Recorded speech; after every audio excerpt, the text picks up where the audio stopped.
पूरी ज़िंदगी मेरी इस्लामाबाद में गुजरी ए लेवल्स तक। मेरे वालिद साहब बचपन में फ़ौत हो गए थे, तो मैं और बस वालदा थे। जो मेन आप कह लें आपकी जवानी 17-18 साल से आगे वो फिर मैं लंदन में था। सेंट्रम मीडिया का नाम कहाँ से ज़हन में आया? फॉर मी आई थिंक वो नाम is not that important. Nike है, अगर नाइकी आज कोई ना जानता तो मतलब नाइकी का कोई नहीं है। अभी आप ट्विटर, आप एक्स हो गया है, तो x doesn't make any sense. Fake news को किस तरह से देखते हैं पाकिस्तान में? पहले तो आप सिर्फ न्यूज़ देखते थे, अब तो ये है कि वो वीडियोस भी आप बना सकते हैं। अब तो बड़े बड़े सेलिब्रिटीज़ को आप कन्वर्ट कर सकते हैं इनटू एन एक्चुअल कैरेक्टर्स। कौन कौन से चैनल्स में आप फ्रीलांस जर्नलिस्ट के तौर पर काम कर चुके हैं अभी तक? यार सो मैंने काफ़ी इंटरनेशनल चैनल्स के साथ किया, वाइस के साथ, नाउ दिस के साथ, BBC के साथ, अल जज़ीरा के साथ, AJ प्लस के साथ। जो मेन मकसद था ना, हम टीवी पे देखें तो एनालिसिस ज़्यादा हो रहा है। एक ही रिपोर्टर, एक ही जर्नलिस्ट, एक ही एंकर पर्सन, वो एक दिन इकोनॉमी पे बात कर रहा है, दूसरे दिन टेररिज्म पे कर रहा है, रमज़ान में वो इस्लामी टच दे देता है। बड़ा हार्ड हिटिंग स्टफ़ भी होता है। बहुत से लोग समझते हैं शायद हम पाकिस्तान में रहते नहीं हैं, बट मैं आपके साथ बैठा हूँ। हमने ड्रोन सर्वाइवर्स के साथ सीरीज़ की हुई है, हमने ग्वांटानामो बे के प्रिजनर्स के साथ की हुई हैं। लास्ट ईयर हमने वो बड़ा एक वायरल सा खान साहब के साथ पॉडकास्ट की है, हाई प्रोफाइल लोगों के साथ। उसके बाद कोई कॉल्स आई? अच्छा, वो मिक्स है। उसमें मैं ये नहीं कहूँगा कि कोई आपको धमकियाँ कोई लगती हैं, कुछ हैं। एहसानुल्लाह एहसान ने हमें कॉल्स की हुई हैं, उसके वॉइस नोट्स हमारे पास पड़े हुए हैं, वहाँ से TLP भी पड़ी हुई है, वहाँ से पॉलिटिकल पार्टीज़ भी हैं। सो हम लोग वो एक सैंडविच की तरह आई थिंक हर साइड से और प्रेशर किस तरह से हैंडल करते हैं? यार बस हंस के जो है वो अल्लाह ताला पे यकीन एक होता है। देयर इज़ नो गाड़ी में निकलते हुए डर तो नहीं लगता? नहीं, अभी तक नहीं लगता। मेरे साथ आज जो गेस्ट मौजूद हैं बड़ी कमाल किस्म की डिजिटल कंटेंट को बनाते हैं और साथ ही साथ डॉक्यूमेंट्रीज़ पे बात करें या न्यूज़ की एक नई सेंस मुतारिफ़ करवाने वाले तलहा अहद फाउंडर हैं और CEO हैं द सेंट्रम मीडिया के। इनसे बातचीत करते हैं कि कॉन्सेप्ट ये कैसे जहन में आया और इसको किस तरह से आप लेके चल रहे हैं पाकिस्तान में। अस्सलाम वालेकुम जी। वालेकुम सलाम, थैंक यू। सर मुझे ये बताएं सबसे पहले तलहा भाई, कैसे माइंड में आया और थोड़ा सा बैकग्राउंड अपना भी, कहाँ से स्टडी की, क्या क्वालिफ़िकेशन हासिल करके ये द सेंट्रम मीडिया? यार सो मैंने लंदन से जर्नलिज्म पढ़ा था। बैचलर्स मेरा मल्टीमीडिया जर्नलिज्म में था, मास्टर्स मेरा फिल्म में था। तो उस ज़माने से तकरीबन 2011 में मैंने शुरू किया था बैचलर्स। सो उस टाइम से ज़रा TV हम लोग देख रहे होते थे पाकिस्तानी, वहाँ बैठ के भी और इधर से भी। तो बहुत ज़्यादा मुझे देखने में आता था कि आपकी बड़ी अनबायस्ड न्यूज़ आपको नहीं मिलती। मतलब या तो एक्सट्रीम राइट है या एक्सट्रीम लेफ़्ट है। आपको पता है कि एक बड़ा चैनल किस साइड पे है, दूसरा बड़ा चैनल किस साइड पे है। तो वो जो एक्चुअल सेंट्रिस्ट जर्नलिज्म होती है, या एक्चुअल जर्नलिज्म जिसको कहना चाहिए, कि जो आपको सिर्फ फैक्ट्स और फिगर्स बताए और फिर लोग अपना ओपिनियन जो है वो ख़ुद बनाएं, वो मिसिंग है। ये एक बड़ा आई थिंक पिलर था। और दूसरा ये था कि अच्छा क्वालिटी कंटेंट वीडियो फॉर्म में नहीं था। तो ये दो बड़ी चीज़ें थी। तो फिर I move back to Pakistan. International news channels के साथ मैंने कुछ काम शुरू किया और फिर within like few months I was like yeah let's just start something and test करते हैं। there was no उस तरह कोई business plan, there was no funding, there was nothing। तो वो फिर आहिस्ता आहिस्ता स्लोली जो है वो हमने काम जब शुरू किया, तो उसके बाद चीज़ें जो आहिस्ता आहिस्ता ग्रो होना शुरू हुई और फास्ट फॉरवर्ड 6.5-7 साल हो गए हैं। 6.5-7 साल और वापस आए और ये कॉन्सेप्ट बनाया सारा। कोई फंडेड नहीं था, गवर्नमेंट की सपोर्ट नहीं थी। अच्छा, ये कॉन्सेप्ट कहाँ से है कि गवर्नमेंट की स्टोरीज़ हों या क्राइम स्टोरीज़ हो या ऐसी इंसिडेंट्स जो फील्ड में रिपोर्टर्स हों, उनके थ्रू आपने कहानी को स्टोरी टेलिंग के तौर पर सुनाया लोगों को? ये कॉन्सेप्ट कहाँ से दिमाग में आया था? यार सो पूरा जो मेन मकसद था ना, हम TV पे देखें तो एनालिसिस ज़्यादा हो रहा है। एक ही रिपोर्टर, एक ही जर्नलिस्ट, एक ही एंकर पर्सन, वो एक दिन इकोनॉमी पे बात कर रहा है, दूसरे दिन टेररिज्म पे कर रहा है, रमज़ान में वो इस्लामी टच दे देता है अपने आप को। बट जो एक्चुअल लोग हैं, इशूज़ जिनको समझ हैं, वो आपको नज़र नहीं आते। तो हर बंदा एक अपना अपना नैरेटिव दे रहा होता है। तो द आइडिया वॉज कि यार हम लोग रिपोर्टर्स की बजाय, जिसको ज़रा एज ए रिपोर्टर आपको कोई इतना नॉलेज नहीं, आप अच्छा सवाल कर सकते हैं, बट आप मेरे से पूछें कि जी पाकिस्तान अपना IMF के पास क्यों जाता है, क्या करता है, ये वो सारा IMF कैसे चलता है, तो मुझे शायद उतना बेहतर नहीं पता। सो द आइडिया वॉज कि हम जो मेन लोग हैं, जिनके पास नॉलेज है और जो उस सेक्टर से हैं, उनके पास जाएँ और उनसे इन्फॉर्मेशन लें इन अ वेरी सिंपलेस्ट फॉर्म, कि जो यंग ऑडियंसेस हैं वो बड़ी आसानी के साथ उस चीज़ को समझें। Essentially what we are doing is कि हम लोग एक्सप्लेनेटरी जर्नलिज्म करते हैं। सो हम भी किसी को जब बताते हैं कि जी we are a news organisation, तो उसको बताना पड़ता है कि जी we are not a breaking news organisation. हम लोग जो है वो कॉन्टेक्स्ट प्रोवाइड करते हैं ऑडियंस को। स्टार्ट टू एंड स्टोरी की आप बताते हैं। हामिद मीर का सो हमने किया जर्नलिस्ट आपने। डायरीज़ की हैं, हमने ब्यूरोक्रेट्स के साथ, हमने जजेस के साथ बहुत एक्सक्लूसिव सीरीज़ की हैं। फिर बड़ा हार्ड हिटिंग स्टफ़ भी होता है। बहुत से लोग समझते हैं शायद हम पाकिस्तान में रहते नहीं हैं, बट मैं आपके साथ बैठा हूँ। हमने ड्रोन सर्वाइवर्स के साथ सीरीज़ की हुई हैं, हमने ग्वांटानामो बे के प्रिजनर्स के साथ की हुई हैं। लास्ट ईयर हमने वो बड़ा एक वायरल सा खान साहब के साथ पॉडकास्ट की है, हाई प्रोफाइल लोगों के साथ। उनकी more of a digital memoirs आप उन्हें कह लें, बिकॉज आज के ज़माने में कोई किताब नहीं पढ़ता। तो वो ये है कि हम लोग मेरे ख्याल से एक हिस्ट्री का वो काम शायद आने वाली नस्लों के लिए या आने वाले लोगों के लिए कर रहे हैं कि वो एक 20, 25, 30 सीरीज मिनट, हाँ, कि उनका और वो एक पूरा कंटेंट वो एग्जैक्टली सुन लें। एग्जैक्टली। सही हो गया। अच्छा, बचपन कहाँ गुजरा, क्या करते थे, फादर क्या करते थे, वो भी जर्नलिस्ट थे या किसी और फील्ड से थे? सो मैं पूरी ज़िंदगी मेरी इस्लामाबाद में गुजरी ए लेवल्स तक। मेरे वालिद साहब बचपन में फ़ौत हो गए थे, तो मैं और बस वालदा थे। और स्कूलिंग मेरी हमज़ा आर्मी पब्लिक स्कूल से हुई, और उसके बाद फिर कॉलेज, और उसके बाद फिर मैं बाहर चला गया। तो मेरा ज़्यादा टाइम जो मेन आप कह लें आपकी जवानी 17-18 साल से आगे, वो फिर मैं लंदन में था। ठीक, लंदन में थे। तो मैं 6-7 साल फिर बाद वहाँ से वापस और आया। वहाँ पर पढ़ाई के साथ जॉब्स, कोई और जॉब्स कर रहे थे यार, या सो मीडिया मैं से रिलेटेड ही फ्रीलांस कर रहे थे? सो मिक्स था। कुछ इंटर्नशिप्स भी थी वहाँ, पाकिस्तान एम्बेसी के साथ मैंने काम किया, वहाँ पिज़्ज़ा डिलीवरी भी की, वहाँ हमने सफाइयाँ भी की। तो वो हर तरह के काम जब आप करने दायरा पड़ते हैं, आप बिल्कुल। या सही। द सेंट्रम मीडिया का नाम कहाँ से ज़हन में आया? यार, TCM। सो अगेन, जैसे मैंने कहा कि हम लोग एक सेंट्रिस्ट न्यूज़ ऑर्गेनाइजेशन बनाना चाहते थे। तो वहाँ से वर्ड मतलब ड्राइव हुआ कि जी सेंट्रिस्ट से सेंट्रम का वर्ड। तो वो ये नहीं कि कोई हमने को बहुत लंबी चौड़ी ब्रेनस्टॉर्मिंग की। मैं यूनिवर्सिटी में बैठा हुआ था एक दिन, तो अच्छा। आई वाज लाइक यार ये करते हैं। तो फिर गूगल पे किया कि जी सेंट्रम मीडिया तो नहीं है, सो पीछे द भी लगा दें। तो वो फिर एक ब्रांड, आपको पता है, again like for me I think वो नाम is not that important. Nike है, अगर नाइकी आज कोई ना जानता तो मतलब नाइकी का कोई नहीं है। अभी आप ट्विटर, आप एक्स हो गया है, तो x doesn't make any sense, बिल्कुल। बट एक्स एक्स है, एक्स का तो अपना ही एक्स है। एग्जैक्टली। तो वो ये कि आप फिर जब काम करते हैं, जब आप जो ब्रांड डेवलप करते हैं, तो वो नाम ऑटोमेटिकली बन एक जाता ब्रांड रिकग्निशन आ जाती है। फेक न्यूज़ को किस तरह से देखते हैं पाकिस्तान में? यार, सो इट्स बहुत ख़तरनाक चीज़ है, बहुत ज़्यादा हो रही है। जैसे जैसे डिजिटल आ रहा है, जैसे जैसे AI आ रही है।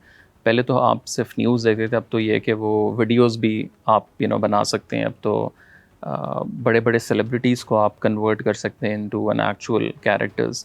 अगेन हम लोगों का एक और बहुत बड़ा मकसद ब्रेकिंग न्यूज़ में ना जाने का ये था कि ब्रेकिंग न्यूज़ लेवल के ऊपर आप इस चीज़ को कंट्रोल नहीं कर सकते, बिकॉज एक रेस है कि जी अगर आपने कर दिया तो मैं क्यों पीछे बैठा हूँ। आप टीवी से हैं तो वो कॉलें आने लग जाती हैं, भाई तुम क्या कर रहे हो। तो हम लोग का ये होता है कि हम लोग 3 घंटे, 6 घंटे, 1 दिन, 2 दिन वेट करके एक फिर हम कॉन्टेक्स्ट उसके ऊपर देते हैं। और सर ब्रेकिंग न्यूज़ का ये भी है कि अगर एक चैनल पे आ गया है, और अब तो चैनल से ज़्यादा आपको ट्विटर के ऊपर सब कुछ मिल जाता है, तो कोई टीवी की तरफ से वैल्यू YouTube पे मिल जाता है कोई आपको वैल्यू डिजिटल ऐड नहीं होती कंटेंट। उसमें। तो वो वाली चीज़ is quite important for us कि हम लोग क्या ऐसी चीज़ करें कि जो ज़रा वैल्यू प्रोवाइड करे ऑडियंस को। सही। अगर मैं मिसाल देता हूँ आपको, अगर ये हज़ारा का भी इंसिडेंट हुआ है, ट्रेन हादसा हुआ है, अब ब्रेकिंग में आ गया कि जी हज़ारा में ये वाक़या पेश आया, इसमें इतने लोग जाँ बहक हो गए, तो हाउ यू पीपल किस तरह से ट्रीट करेंगे उसको, और थोड़ा सा वो लोगों को बताएं। यार, सो हम लोगों का अगेन बिकॉज ज़रा वो पूरी एक टीम है पीछे हमारी, रिसर्चर्स की, प्रोडक्शन की, पूरा प्रोड्यूसर्स वगैरह। सो हम लोग का कोशिश ये होती है कि हम लोग उसमें से कोई यूनिक एंगल निकालें। So as an example, one story could be कि इससे पहले कितने वाक़यात हुए हैं और उसके ऊपर कोई किसी को सज़ा हुई है नहीं हुई है। सो एक थोड़ा सा कॉन्टेक्स्ट जो है वो न्यूज़ के बारे में दिया जाए। हम लोग कभी भी ये नहीं कहेंगे जी एक्सीडेंट हो गया, वो हर किसी को पता है, कितने लोग उसमें शहीद हुए हैं हर किसी को पता है। तो इसमें से नया एंगल क्या निकाला जा सकता है, तो वो हमारी कोशिश होती है। सही। अच्छा, कौन कौन से चैनल्स में आप फ्रीलांस जर्नलिस्ट के तौर पर काम कर चुके हैं अभी तक? यार, सो मैंने काफ़ी इंटरनेशनल चैनल्स के साथ किया, वाइस के साथ, नाउ दिस के साथ, BBC के साथ, अल जज़ीरा के साथ, AJ प्लस के साथ, फिर और भी छोटे मोटे काफ़ी बाहर के चैनल्स थे।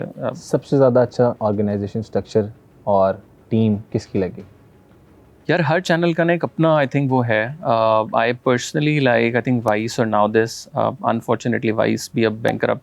हाँ, वाइस की मैंने आपसे कहानी पूछनी थी कि वाइस में कितना अर्सा काम किया, क्या कॉन्सेप्ट है उन लोगों का और किस तरह से वो अपना वर्क फ्लो लेके चलते हैं? यार सो मेरा तो उनके साथ कोई परमानेंट वो नहीं है, जैसे मैंने कहा कि वीडियो फ्रीलांस था, ठीक तो है। जब भी कोई मेरे पास स्टोरी है तो मैं पिच कर देता था, उनको कोई पाकिस्तान से चाहिए तो वो दे कैन रीच आउट।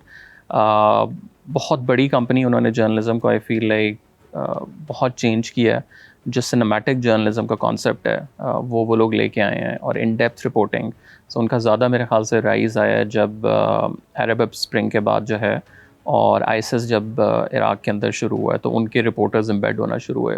सो वहाँ से लोगों ने उनको आई थिंक जानना शुरू किया। और एक उनकी जो फाउंडर हैं, he is a Canadian Pakistani, बहुत कम लोगों को पता है, सरोश। उनके वालिद साहब वालदा या वालिद साहब पाकिस्तानी थे, बट उनकी ज़िंदगी बाहर गुजरी है। उनकी एक जो बहुत वायरल वीडियो थी वो थी आपकी ये जो कारखाना बाज़ार है, द गन मार्केट जिसको हम लोग कहते हैं, वो ये शूट करने आए, और वहाँ से वाइस काफ़ी ज़्यादा उनको, वरना बहुत कम लोगों को ये भी पता है कि ये 92 से चैनल चल रहा है। उस टाइम डिजिटल नहीं था। हाँ, so they started as a newspaper, एक पंक मैगज़ीन था, तो वहाँ से इवॉल्व होते होते होते और टीवी की शक्ल, फिर आहिस्ता से हाँ टीवी, और फिर डिजिटल, एचबीओ के साथ कोलैबोरेशंस, ये वो सारा। बट जनरली आप देखें मेरे ख्याल से डिजिटल मीडिया पूरी दुनिया में ही ज़रा अभी तक समझ रहे कि यार बिजनेस मॉडल क्या होगा, कैसे इसको चलाना है, बिकॉज अभी तक कोई एक्सट्रीम सक्सेसफुल मॉडल अभी तक नहीं है। तो हर बंदा जो है वो होता लगा रहा है, और कोशिश कर रहा है, कुछ निकला है। बिल्कुल। डिजिटल मीडिया को और यूट्यूब को किस तरह से देख रहे हैं यार? सो उस तरह तो it's very positive, very very very positive, but TV खत्म हो जाएगा? नहीं, आई डोंट थिंक। ये एक डिबेट है।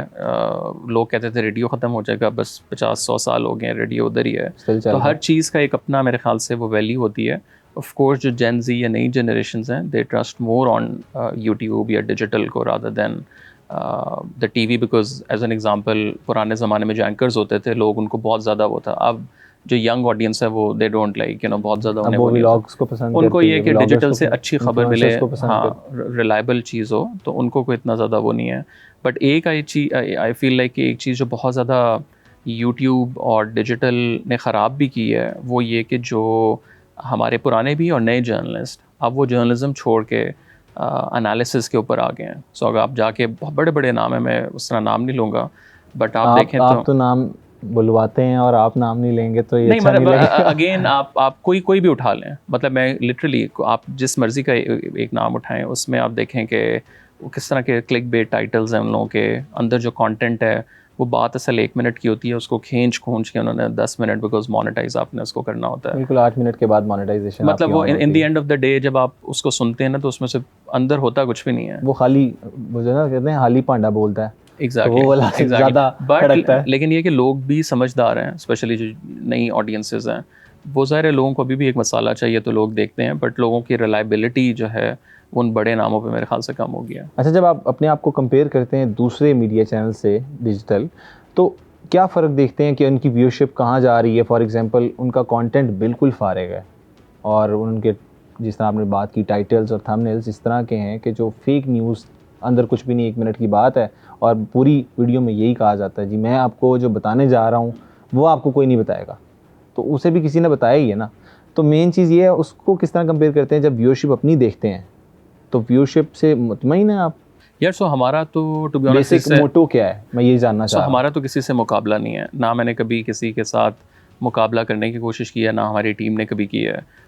वी फील लाइक कि हमारा एक बड़ा यूनिक किस्म का यूएसपी है, और हम लोग शायद वो मैसेस के लिए कंटेंट नहीं बनाते। मतलब हम मे बी लैया में एक बैठा हुआ गांव के अंदर जो बंदा है, उसके लिए शायद ये कंटेंट नहीं है। ऑफ कोर्स लोग देखते हैं, बहुत सी वीडियोस हमारी मेन स्ट्रीम से ज़्यादा जो हैं वो वायरल हुई हुई हैं, लेकिन हमारा मेन ये है कि जो पढ़े लिखे थोड़े से लोग हैं, या अगर आप पढ़े लिखे नहीं भी हैं, बट एक्चुअली आप उस चीज़ जो आप समझना चाहें, कोई न्यूज़ को या कंटेंट को या ख़बर को, व्हाटएवर, ये उनके लिए कंटेंट है। और ज़्यादा ये कि जो ज़रा थोड़े से लोग मैटर करते हैं, ये उनके लिए कंटेंट है। सो रादर दैन कि आप 100 करोड़ लोगों को टारगेट कर रहे हैं, बट वो जो 5 लाख बंदा है जिसने जाके डिस्ट्रप्शन इंडस्ट्री में करनी है, ये उनके लिए आई थिंक चैनल है। सही। अच्छा, अप्रोच किस तरह से करते हैं? इतने बड़े गेस्ट आप लोग बुला लेते हैं और उनसे कहानियाँ सुनते हैं, स्टोरी टेलिंग करवाते हैं, किस तरह से अप्रोच करते हैं? यार हमारी बड़ी फैसिनेटिंग किस्म की, इंटरेस्टिंग किस्म की टीम है, तो उनका ज़्यादा रोल होता है। ऑब्वियसली मतलब मैं भी कहीं ना कहीं जहाँ हेल्प कर सकता हूँ, बट अगेन वो शुरू में कुछ पर्सनल कॉन्टैक्ट्स होते हैं, फिर आपने एक से दूसरा, दूसरे से तीसरा, और अब ये कि ज़रा वो एक ब्रांड भी बन गया, एक रिलायबिलिटी जो है वो आ चुकी है। और अब बहुत ज़्यादा ये भी है कि अब आप लोगों को पता है कि यार ये ना कुछ ख़बर नहीं निकलवाने आ रहे हमसे, मतलब ये जेन्युइनली एक एम्पैथी के साथ अंडरस्टैंड करने आ रहे हैं चीज़ों को। तो वो एक चीज़ बहुत ज़्यादा आई थिंक हमें फ़ायदा देती है। सही। सबसे ज़्यादा अच्छा कंटेंट किसका लगा स्टोरी टेलिंग में? इतने गेस्ट आप लोगों ने किए जो आपका भी फेवरेट हो। यार बहुत आई मीन उस तरह किसी का आई विल नॉट से कि कोई अच्छा लगा, बट पर्सनली ड्रोन सर्वाइवर्स की जो सीरीज़ थी वो is very close to my heart. उसके बाद कोई कॉल्स आई? टू बी ऑनेस्ट, अच्छा वो मिक्स है उसमें। मैं ये नहीं कहूँगा कि कोई आपको धमकियाँ कोई लगती हैं, कुछ हैं। एहसानुल्लाह एहसान ने हमें कॉल्स की हुई हैं, उसके वॉइस नोट्स हमारे पास पड़े हुए हैं, वहाँ से TLP भी पड़ी हुई है, वहाँ से पॉलिटिकल पार्टीज़ भी हैं। सो हम लोग वो एक सैंडविच की तरह आई थिंक हर साइड से और जो है प्रेशर वो, किस तरह से हैंडल करते हैं? यार बस हंस के जो है वो अल्लाह ताला पे यकीन एक होता है। देयर इज़ नो गाड़ी में फॉर्मूला। निकलते हुए डर तो नहीं लगता? नहीं, अभी तक नहीं लगता। चलें जी, गुड है। अच्छा मुझे ये बताएं कि अब आगे फ्यूचर को किस तरह से देखते हैं किस कॉन्टेक्स्ट में? TCM का, और साथ साथ ये भी बताएं लोगों को कि आप इसके अलावा क्या करते हैं बिजनेस, और इसके अलावा क्या आपका चल रहा है? यार सो मेन हमारा यही ब्रेड एंड बटर है। साइड पे हम लोग जो है वो क्लाइंट्स को भी सर्विसेज प्रोवाइड करते हैं। तो जो कुछ हमने न्यूज़ वाली साइड से सीखा है वो हम लोग डेवलपमेंट सेक्टर में, कुछ कॉर्पोरेट सेक्टर में, कुछ इंडिविजुअल्स उनको हम लोग सर्विसेज प्रोवाइड करते हैं। In a long run I think हम लोग पाकिस्तान का एक massive reliable digital platform setup करना चाहते हैं, जो बड़ी हद तक हो भी गया, बट ज़रा एक नेवर एंडिंग आपका सफ़र होता है, और इसको इंशाल्लाह ग्लोबली लेके जाने का हमारा प्लान है। बहुत शुक्रिया तलहा हद, आपने अपना टाइम दिया इतना कीमती, और आपने देखा है कि किस तरह से TCM को इन्होंने क्रिएट किया और एक नई जिद्दत लेके आए हैं TCM में। अब्दुल हई को दीजिए इजाज़त। अल्लाह हाफ़िज़ नासिर।